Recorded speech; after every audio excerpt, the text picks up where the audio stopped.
Hey guys, it's Lauren. And it's Tia, and we're here to tell you about Fashion in the 13 and 1600s. So we'll start with the 1300s because it's the earliest. The 1300s. What a time to be alive.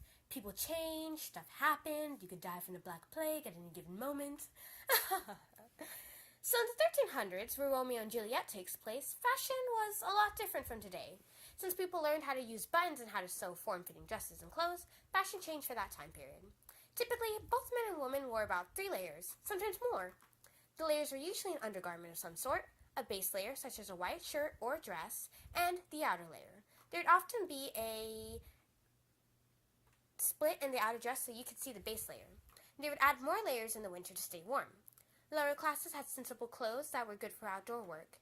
Women would typically wear an apron over their dress.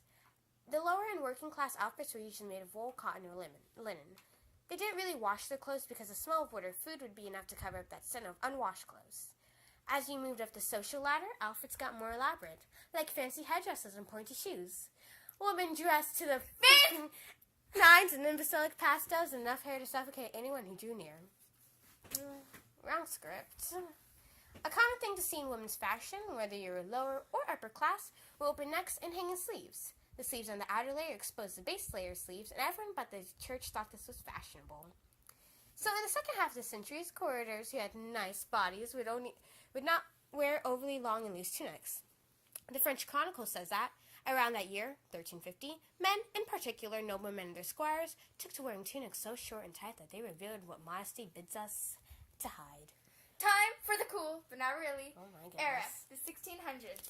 The social tensions leading to the English Civil War were reflected in English fashion, with the French styles popular at the courts of James I and his son Charles I, with sober styles and somber colors favored by Puritans and exported to the early settlements of New England.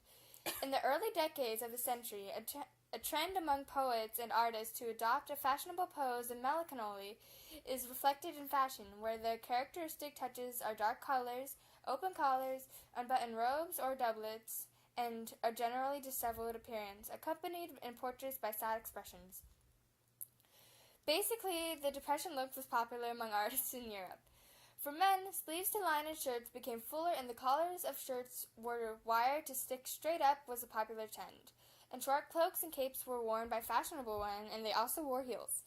Women had either high necklines or extremely low ones with short wings at the shoulders.